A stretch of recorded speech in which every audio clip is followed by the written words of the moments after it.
नमस्कार दोस्तों, मेरा नाम है विदुषी दीवान और आप देख रहे हैं जंगल तक।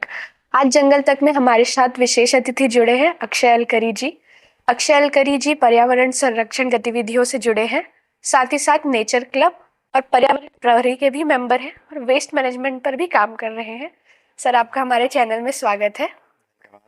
सर, मेरा पहला सवाल आपसे ये है कि पर्यावरण संरक्षण गतिविधि में आप किस प्रकार की एक्टिविटीज करते हैं? पर्यावरण संरक्षण गतिविधि एक एनजीओ नहीं है, गतिविधि है। हम विभिन्न लोगों के साथ मिलके 3P मॉडल पे काम करते हैं। ये जो है अखिल भारतीय स्तर पे धार्मिक संस्थान, शिक्षण संस्थान, नारी शक्ति और एनजीओ, इस प्रकार के 4 लोगों के साथ हम काम करते हैं। सर, आजकल सस्टेनेबल डेवलपमेंट बहुत प्रचलन में है, तो आप सस्टेनेबल डेवलपमेंट में हर पहल इंडिविजुअल से शुरू होती है, तो उसमें आपका एक हरित घर का मॉडल है, उसके बारे में बताइए। हरित घर जो है, हरित घर एक ऐसा कॉन्सेप्ट है कि उसमें हम लोगों ने एक गूगल पे, एंड्रॉयड पे और आईओएस पे एक ऐप बनाया हुआ है हरि इको मित्रम के नाम से। तो उसमें हरित घर का जो कॉन्सेप्ट है, घर का कचरा घर में, घर का पानी घर में, और ऊर्जा संरक्षण के क्या उपाय हम उपयोग कर सकते हैं, उनके ऊपर हम काम करते हैं। उसमें जो ऐसे इको मित्रम में हमने जो बनाया हुआ है, उसमें 15 पॉइंट हैं, जिसमें कि क्या हम जल संरक्षण के लिए, क्या हम किसी अतिथि को आता है तो आधा ग्लास कटिंग वाटर यूज करते हैं क्या, जी। हमारे यहाँ आरओ का और एसी का पानी किस तरह से उपयोग होता है, हम जो है अपने यहाँ क्या हम एक बाल्टी पानी में नहाते हैं, नलों में एरिएटर लगे हुए हैं या नहीं हुए हैं, जी। कोई भी नल लीकेज है या नहीं है, इस तरह से पानी के कॉन्सेप्ट हैं। ऊर्जा के हैं, घरों में क्या सौर ऊर्जा का संयंत्र लगा हुआ है या नहीं हुआ है, और दूसरा चिड़िया और पक्षियों के लिए किस प्रकार की व्यवस्था की गई है। उस तरह के 15 पॉइंट हैं जिनमें हरित घर को हम लोग देखते हैं। सर, जैसे हम बात करते हैं अवेयरनेस की, जो कि बहुत ज़रूरी है सस्टेनेबल डेवलपमेंट के लिए, उसमें आप सर क्या वो करते हैं जिसमें हम लोग अवेयरनेस को कल्चर से जोड़ के पर्यावरण प्रहरी एक यूनिक तरीके से अवेयरनेस फैलाता है, उसके बारे में बताइए। देखिए, हमारा जो भारत है वो धर्म प्रधान देश है। जी। किसी को यदि हम सामान्य रूप से पानी बचाने की बात करें या पेड़ लगाने की बात करें, तो उसको वो समझना बहुत कठिन होता है, समझाना और समझाना। तो जब आप किसी चीज को धर्म से जोड़ते हैं, जैसे अथर्ववेद का एक वाक्य है, माता भूमि पुत्रो अहम पृथिव्या, तो ये हमारे यहाँ वर्षों से चले आ रहा है, आदिकाल से चले आ रहा है। जी। तो जब हम माता भूमि को जब माता मानते हैं, तो जैसे ही हमने माता माना, उसी तरह से क्या हो गया, हमारा उससे जुड़ाव हो गया। हम पानी को चंद्रमा का कारक मानते हैं। तो ऐसा पुराणों में भी कहा गया है कि जैसे किसी व्यक्ति के यहाँ जितना पानी बहता है, उतना उसका धन बहता है। यदि कोई सामान्य व्यक्ति, एक पढ़ा लिखा व्यक्ति किसी को कुछ बोलता है कि आप पानी बचाओ, पेड़ लगाओ और कचरा हम ना फैलाएं, जैसे माता भूमि पुत्रो हम पृथिव्या मैंने बोला, तो जी। क्या हम अपनी माता के ऊपर बड़ा सवेरे से उठ के क्या रैपर कचरा फेंक सकते हैं? उसी तरह से भारत हमारी माता है। जी। इस कारण हम लोग धर्म से जोड़ के ही बातें करना पसंद करते हैं। और कोई धर्म का ज्ञाता, कोई संत महात्मा कोई चीज बोलता है तो उसको लोग बहुत अच्छे से फॉलो करते हैं। जी। सर, हम लोग 4R मॉडल की बात करते हैं, उसमें आपका एक यूनिक 3P और 5J मॉडल है, उसके बारे में बताइए। 3P जो पर्यावरण संरक्षण गतिविधि जब से 2019 से चालू हुई, तो उसने, पर्यावरण एक बृहद विषय है, इस कारण हम लोगों ने अखिल भारतीय स्तर पे 3P का फॉर्मूला लिया। पेड़ लगाओ, पानी बचाओ और पॉलीथीन, मतलब सिंगल यूज प्लास्टिक की बात करते हैं जी। पॉलीथीन हटाओ। इसके लिए पूरे वर्ष भर हमारे कैलेंडर के कार्यक्रम फिक्स हैं। जैसे आज हम बसंत पंचमी के दिन बैठे हैं, यहाँ से हमारा जल का समय शुरू हो जाता है, क्योंकि जल की किल्लत चालू हो जाती है। तो यहाँ से लेके हम 5 जून तक जल के ऊपर काम करते हैं। उसके बाद में 5 जून से लेके 2 अक्टूबर तक पेड़ के ऊपर काम करते हैं। और आपका 2 अक्टूबर से लेके फिर इसी साइकिल में हम कचरा प्रबंधन पॉलीथीन के ऊपर काम करते हैं। तो इस 3P के काम को चलाने के लिए मुख्य चीज क्या है? 4R: रिड्यूस, रिफ्यूज, रीयूज और रिसाइकल। पहले हमको अपनी आवश्यकताएं कम करनी पड़ेंगी। रिड्यूस, रिफ्यूज, और जो हो सके उनको हम रिफ्यूज करें, या यदि यूज भी करें तो ऐसी चीजें यूज करें जो रीयूज की जा सके। और रिसाइकल, तो जैसे सिंगल यूज प्लास्टिक की मैंने बात की, तो अभी शोध किया आपके जैसे छात्रों ने, उन्होंने बताया कि आज के डेट में जो कचरा है, पॉलीथीन है, वो इतना है कि पूरी धरती को 3 बार लपेटा जा सकता है। हम लोग तो समाज के बीच में काम करते हैं, आप लोग के तरह शोधार्थी जो बताते हैं उसी को हम लोग आगे फैलाते हैं। और 5J का जो फॉर्मूला है, 5J में हम लोग सभी सुनते हैं जल, जंगल, जमीन। जी। तो जल, जंगल, जमीन, जानवर और जन। तो ये जो जन जो है, जो सबसे कम है, उससे बाकी 4 को खतरा है। बाकी 4 को एक दूसरे से खतरा नहीं। जल को क्या जंगल से खतरा है, जंगल को क्या जानवर से खतरा है, जानवर को जमीन से भी खतरा नहीं है। और ये जो जन है, तो इसी को हम अवेयर करने का काम कर रहे हैं। सर, आपने सिंगल यूज प्लास्टिक की बात करी। बार बार न्यूज आती है कि सिंगल यूज प्लास्टिक को बैन किया जा रहा है, पर जमीनी स्तर पे इस पर कोई बदलाव नहीं देखा जा रहा है स्थिति पर। उसके बारे में आप क्या बताना चाहेंगे? देखिए, ये पूरा जागरण का विषय है, जी। जो जन जागरण का। क्या होता है, जब प्रधानमंत्री जी ने झाड़ू लेके 2 अक्टूबर को सफाई अभियान चलाया, तो शुरू में उसकी बहुत आलोचना हुई कि प्रधानमंत्री काम झाड़ू लगाना थोड़ी है। जी। तो जब हम किसी जगह पे कुछ शुरुआत करते हैं, तो प्रधानमंत्री जी ने उस चीज को जन जागरण के लिए किया था। जी। तो जन जब जागेगा तभी आप कुछ कर सकते हैं। और आज आप देखिए, प्रधानमंत्री जी के जन जागरण से आप रेलवे स्टेशन में, बस स्टैंड में, या किसी भी सार्वजनिक स्थान पे देखिए, 40 से 50% तक गंदगी कम हो गई है। जी। वो जन जागरण का विषय है। मैं एक विषय बार बार बोलता हूँ। अभी जैसे हम लोग माना में पुलिस ट्रेनिंग स्कूल गए, तो वहां पे एक पुलिस अधिकारी ने बोला कि आप लोग इतने बड़े काम कर रहे हैं, तो आप लोग ऐसा क्यों नहीं करते कि फैक्ट्री बंद करा दीजिए। जी।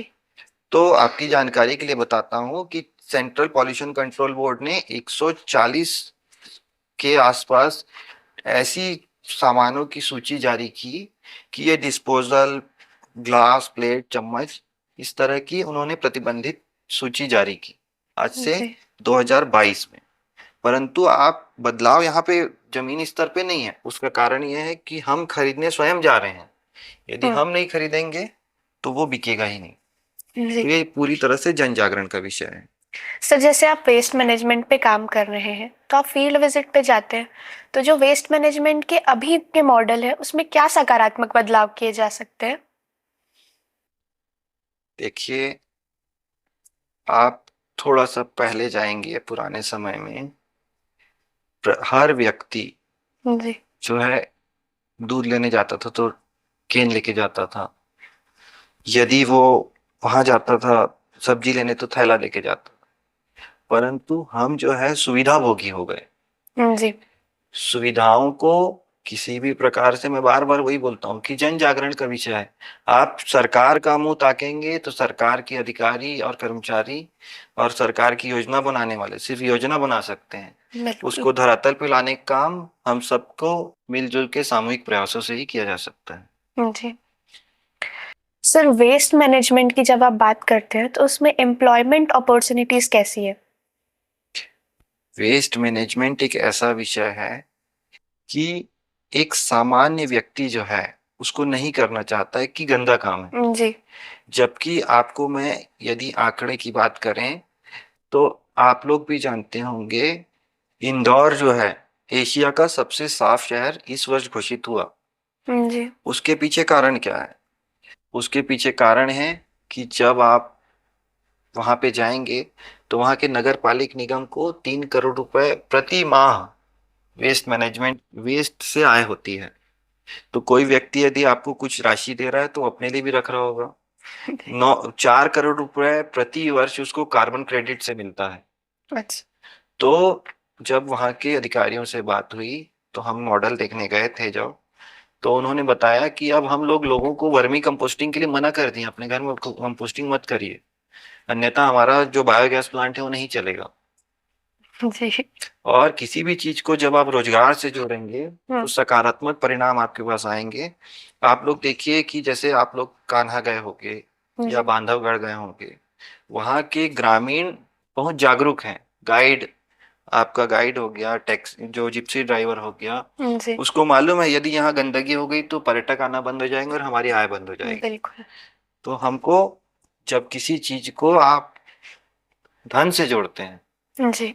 तो वो सकारात्मक परिणाम देती है। जी। सर, गवर्नमेंट स्तर पर तो काम हो रहा है वेस्ट मैनेजमेंट पे, पर क्या हम फ्यूचर में इसके प्राइवेटाइजेशन के बारे में भी सोच सकते हैं? निजीकरण हो रहा है उसका, वेस्ट जी। मैनेजमेंट का निजीकरण हो रहा है। हमारे यहाँ नहीं हो रहा है पर भारत के स्तर पे हो रहा है। तो इसका लोग क्या सकारात्मक प्रभाव देखा जा सकता है अगर ये फ्यूचर में इम्प्लीमेंट करना चाहे गवर्नमेंट तो? देखिए, अगर हम लोग रिसाइकलिंग पे या वेस्ट मैनेजमेंट पे बात करें जी। तो हम एक चीज आपको और मानना पड़ेगा कि आपका जो पॉलीथीन पॉली का दाना आता है वो कहीं ना कहीं आपकी मुद्रा को लेके जाता है, क्योंकि जी। विदेश से आयात किया जाता है। जी। तो यदि इस तरह के काम चालू होंगे और बढ़ेंगे, इनमें वृद्धि होगी, तो जरूर हमारी जो अर्थव्यवस्था है वो मजबूत होगी। जी। सर, जैसा कि आपका 3P मॉडल है उसमें आप पानी की बात करते हैं, और हमारा एक वाटर फुटप्रिंट्स का कॉन्सेप्ट है, उसके बारे में थोड़ा बताइए। देखिए, पानी जो है 3P में, पानी बचाओ। जी। आप लोग तो शोधार्थी हो, छात्र हो।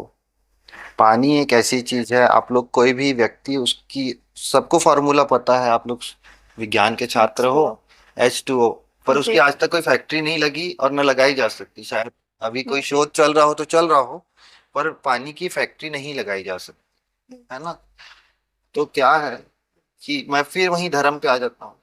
जी। धर्म में जी। जी, कहा गया है बिल्कुल। कि पानी जो है उसको व्यर्थ करने वाला कंगाल हो जाता है। जी।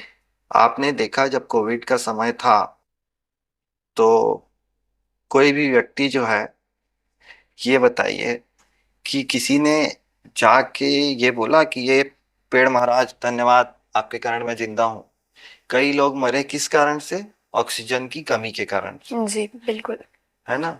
तो हमारे जैसे पुराणों में नवग्रह वाटिका या त्रिमूर्ति पेड़ बोलते हैं। तो आप लोग तो वानिकी के छात्र हो। जी। त्रिमूर्ति पेड़ मतलब आपका बरगद, पीपल और गुलर। तो हर जगह हर चीजों को यदि आप करोगे, फील्ड में आके करो, और उसको करना इसलिए जरूरी है कि जैसे मैंने कहीं पढ़ा या सुना कि 422 पेड़ प्रति व्यक्ति होना चाहिए, और आज भारत में कितना है? 28 पेड़ है। तो हम, और डाटा भी गिरते ही जा रहा है। हाँ, और यदि आप जमीनी स्तर पे बात करेंगे तो काम कम होते हैं। शासकीय योजनाओं से बात करेंगे तो करोड़ों पेड़ लगते हैं, जी। परंतु जमीनी स्तर पे वो नहीं दिखता है। जी सर, एक और कॉन्सेप्ट है कि हम पेड़ लगाने पे तो फोकस करते हैं पर फिर उसकी बाद में आफ्टर केयर करने पे हम ध्यान नहीं दे पाते। उसके बारे में क्या सोचा? तो हम जो पेड़ लगाने का जो हमारा 4 महीना है, जी। चौमासा जो हमारा पेड़ लगाने का है, जून से लेके अक्टूबर तक, तो वो उतना ही पेड़ लगाओ जिसकी आप चिंता कर सको। जी। संख्या पे बल नहीं देना चाहिए, पर मेरा मत ये है कि आप जो है अपना कर्जा तो उतार के जाओ। 422 पेड़ कम से कम जी। प्रति हर व्यक्ति को लगाना चाहिए। यदि हमारे लोग जो हैं, बड़े बुजुर्ग लोग ये सोचे होते कि यहाँ तो बहुत जंगल है, हमको पेड़ लगाने की क्या जरूरत। जी। तो आज हम शायद जिंदा नहीं होते। तो हमको अपनी आने वाली पीढ़ियों के लिए इस चीज को ध्यान देना पड़ेगा। यदि हम ध्यान नहीं देंगे तो जैसे कि हमारे कुछ लोग गए थे FRI, वहां पे जल दिवस का सेमिनार हुआ। जी। तो जल दिवस के सेमिनार में उनको बोला गया कि भाई साहब आप भी कुछ 1-2 मिनट का बोलिए। तो बोले यार मैं तो इंजीनियर आदमी, मैं क्या बोल सकता हूँ, आप लोग सब फॉरेस्ट्री के छात्र हो, IFS अधिकारी हो, मैं क्या बोलूंगा। तो उन्हें जब जल दिवस के सेमिनार में क्या बात हो रही थी कि 2050 तक पीने योग्य पानी समाप्त हो जाएगा। तो उन्होंने अपनी बात शुरू करने के पहले एक प्रश्न किया कि इतने आप लोग 350 लोग बैठे हैं, ये बताइए कि कौन व्यक्ति है जो 1 बाल्टी पानी से नहाता है। जी। तो किसी ने नहीं बताया। तो क्या होता है यदि हम सामान्य रूप से बात करें तो 15 लीटर की पानी की बाल्टी में अगर आप नहाते हो तो 15 × 20 कर लीजिए, 300 रुपए के पानी से आप रोज नहाते हो। उसको ध्यान देना पड़ेगा। सर, एक वेस्ट से एनर्जी और वेस्ट से बेस्ट का कॉन्सेप्ट है, उसके बारे में बताइए।